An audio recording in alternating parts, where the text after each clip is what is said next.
aggressive and stuff. Like, yeah, no, that's not this one. This one is really Hera's the star, and she gets her moment in glory, which is kind of interesting when you consider the entire piece and where it kind of fits in. It's kind of on its own. Like if I were to tell someone to listen to just one chapter, this is one that they could get to as like a bedtime story, because it has a beginning, it has an end, and it's all contained within itself. You don't have to know anything else, and it works really well that way. You don't even have to know the thing about Poseidon. Like, just like, I mean, of course, I guess maybe, but I mean, yeah, this is it. It's Hera wants something at the start of the book, and she gets it by the end. Yeah. So I can imagine thinking back on the oral tradition and how this book might have fit into the larger work. I mean, right now it's number 14. I don't know that it always was, or that it always would be. The person had enough flexibility that they could kind of just weave this in where they needed it. Just like, all right, we've got the kids out, bedtime's not happened yet. Let's give a good, sexy story. Yeah, absolutely. And I guess on the note of like this book being sort of a self-contained sort of side adventure that we get to have with Hera and some of the other gods. That's kind of the strategy used for picking your lines, right? Yeah, of course. I wanted to give people a little bit of intrigue and let them know what they can expect and how to capture an essence of Hera and how she conducts herself. And also so that you listen to the rest of it. Yeah, listen to the rest of it. It's good. It's fun. Just wear headphones. Yeah. No, I honestly had a blast doing this. Yeah. I set myself up like 2 o'clock in the morning. Like, all right, I'm just gonna do this. No distractions, no noise, nothing. It's just, we're gonna do this and we're gonna do it right. And I'm really pleased with the product. Absolutely. That's honestly, that's the big thing that I wanted from people. I didn't want them to send me anything that they wanted. And I'm glad to hear that I was quite pleased with this as well.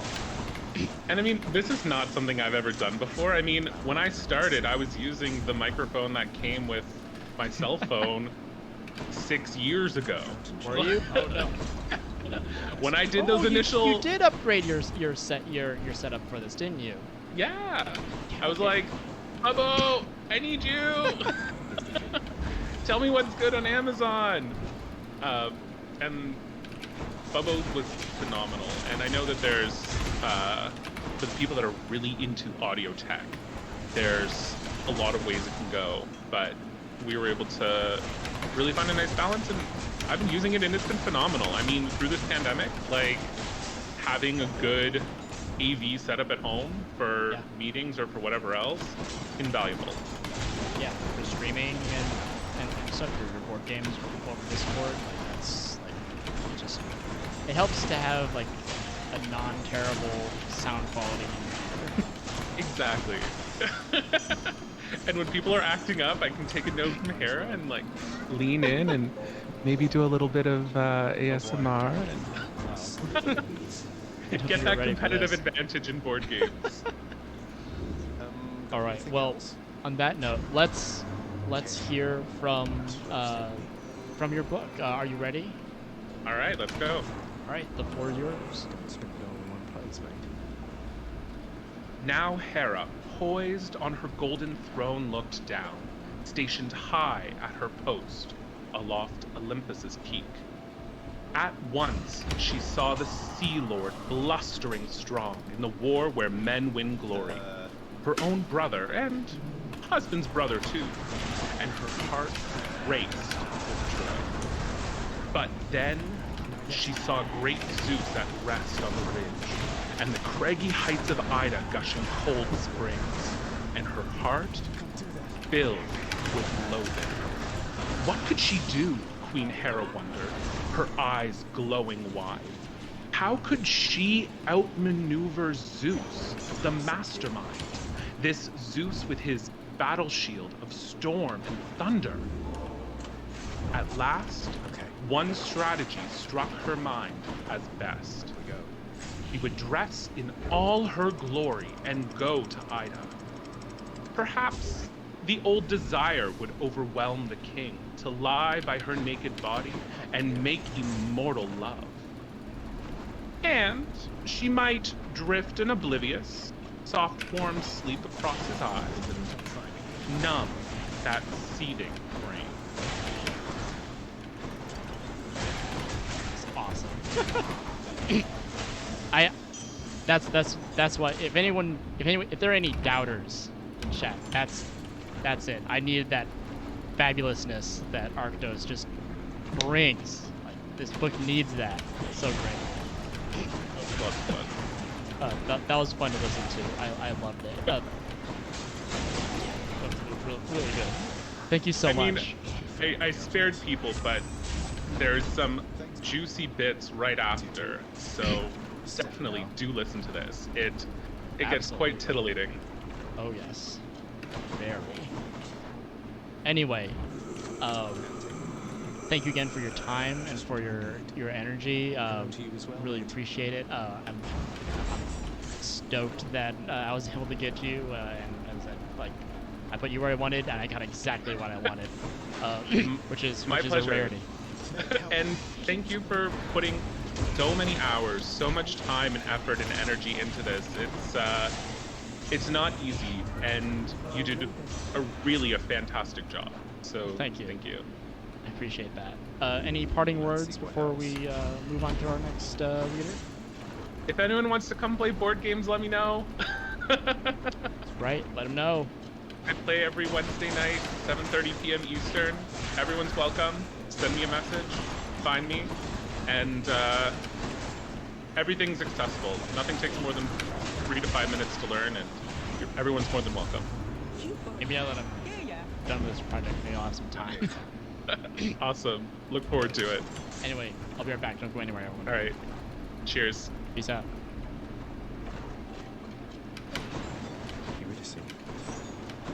I'm fine.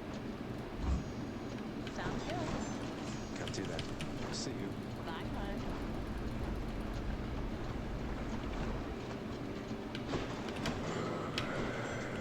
Think I'll keep you going.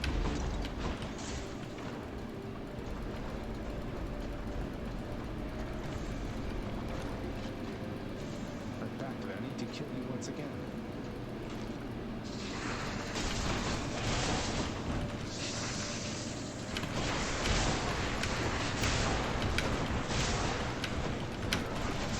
I'm empty.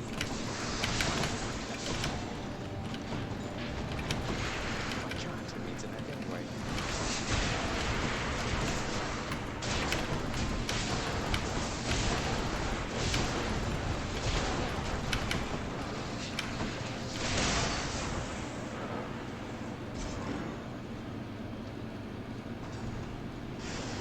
Hydra heads were never meant to fly.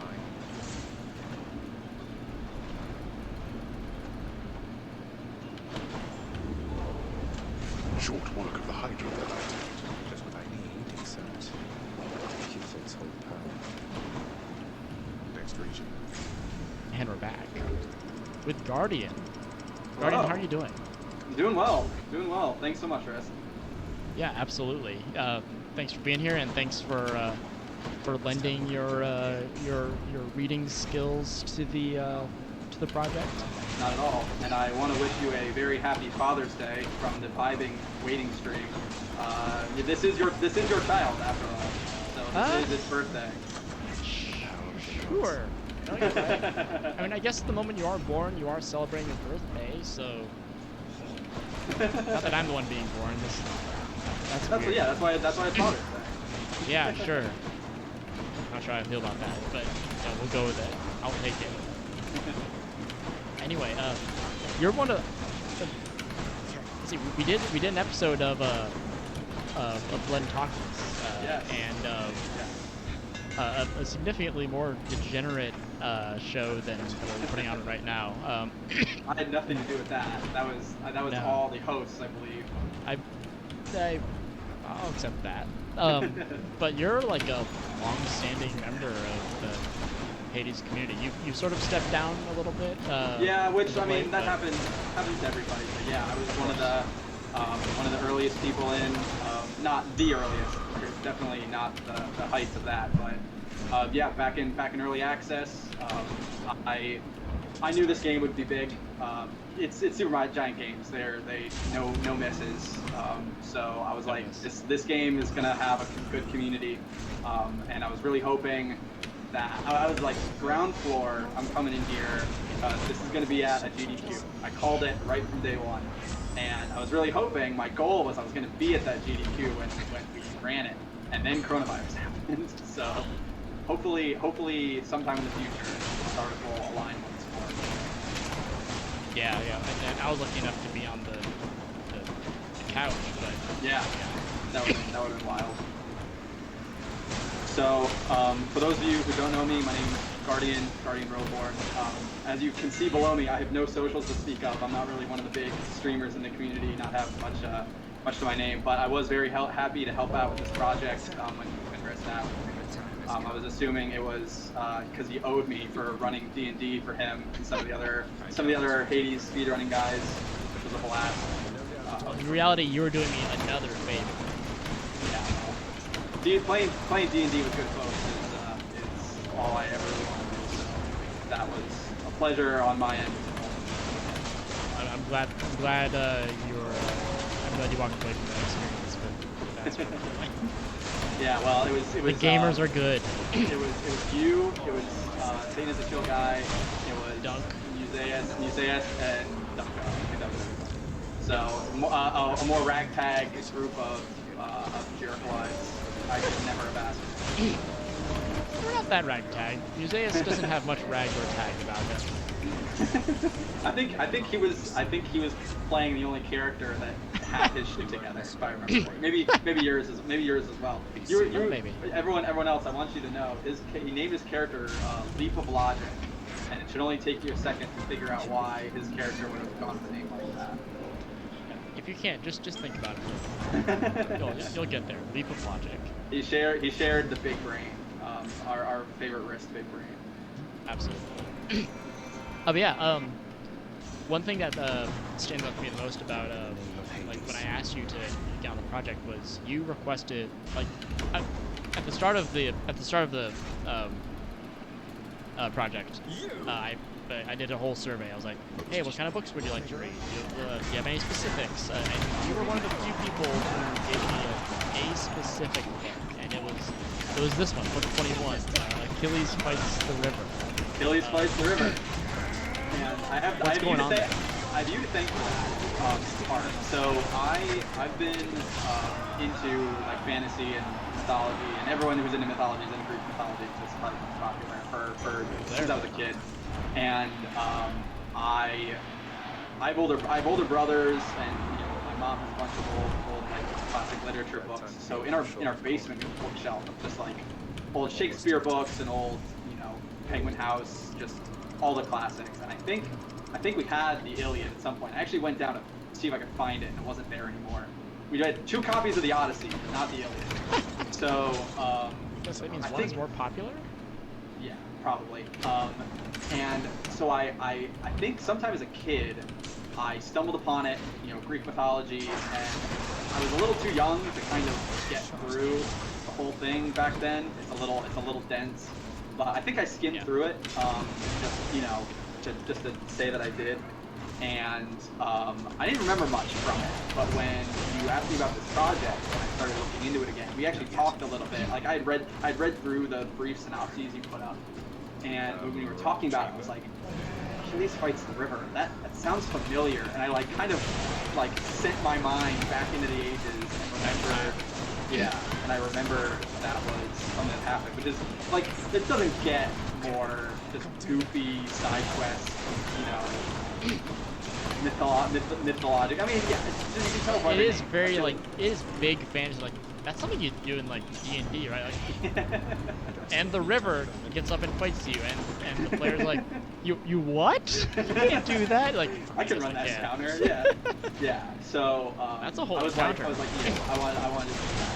it's just the perfect level of, and it's in between some great sections. It's after Patroclus dies, but it's before Achilles kills Hector. It's actually the next Book 22. which yeah, my reading is right before Ananke's, which what a juxtaposition. I'm just gonna make him look so good by comparison. Hey, whatever makes it better for you. I mean, again, like it sounds like you had a lot of fun reading it. I did. I think you're like, I owe you one, boy. I'm trying to think. I feel like you're the only person who did like, or one of the only people who did voices for the different characters. Yeah, I mean, that was partially for my sake because, I mean, when you have so much dialogue to do, I wanted to try and, I don't know, I'm sure everybody took their reading a different way, and I'm very excited to hear like everybody's take on different things. But for me, I wanted to kind of not make it too dramatic, but kind of take it a little seriously and you know, a little bit in there. Yeah, a little bit of D&D chops there too, like doing dumb voices is how I entertain myself. So, Hell yeah. one thing that maybe worked to my detriment in that regard, though, was also like I'm coming off this, we're playing Hades, which, God, what a voice cast. So Yeah. but it was one more of the fun. It was things. more fun. One of the things I specifically told people was like, I don't want any impressions. I don't want any Hades voices. Fucking go. Like don't be like don't be doing like the Hypno's voice for sleep or whatever. Don't be Not even Courtney. that feels like Oh, no. cheating. Well, I don't think I actually gave Courtney any books with Aphrodite. Yeah, Aphrodite is the name of her books. So I actually was thinking about that. I was gonna ask you that. Wondering whether that would have been on purpose or not. oh, like not giving her. Yeah, not giving her any Aphrodite. I had some Aphrodite. I think. I don't know if she speaks, but she's in my she might have book. been mentioned. Yeah. What happened is just like to go to court. Like what happened is